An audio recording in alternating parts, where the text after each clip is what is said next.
এই সৌরমণ্ডলটা আসলে কি, কেনই বা সৌরমণ্ডলকে আমরা রোমাঞ্চক বলে মনে করে থাকি?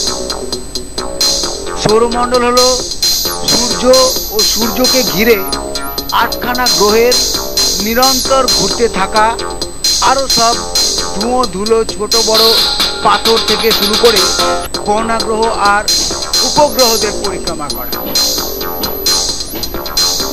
তবে এখানেই শেষ নয় সৌরমণ্ডল।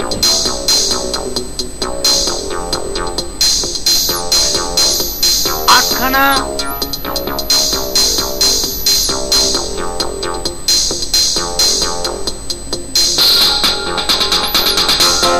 গ্রহের মাঝখানে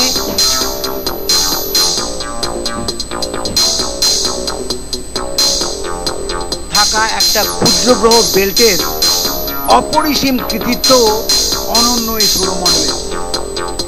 এই ক্ষুদ্র গ্রহ বেল্টের কর্তৃত্বই হলো নতুন কোনো গ্রহের সৃষ্টি করার, নিজেদের মধ্যে সংঘর্ষ সৃষ্টি করে। আর সেই কারণে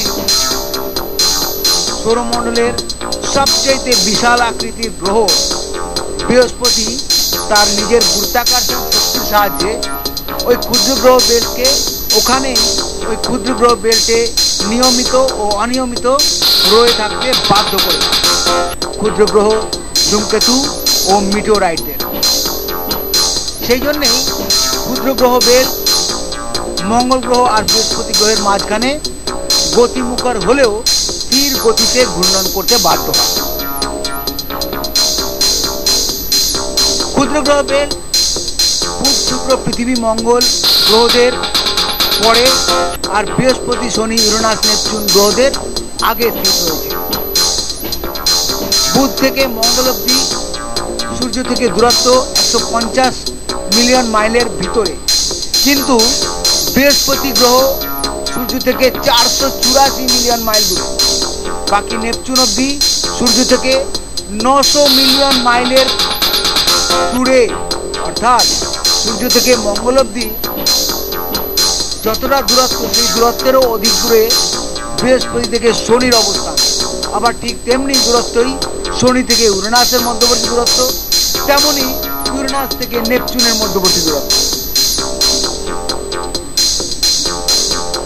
তাই 900 মিলিয়ন দূর সূর্য থেকে নেপচুনের দূরত্ব।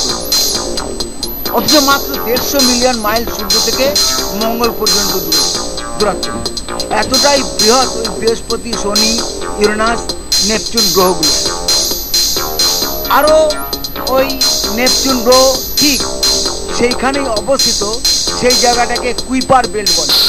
এই কুইপার বেল্টেরও সমস্ত পিণ্ডগুলোকে ওই নেপচুন গ্রহ নিজের গুরুত্বাকর্ষণ শক্তির সাহায্যে বেঁধে দেয়, যেন কোনো নতুন গ্রহের সৃষ্টি না হয়।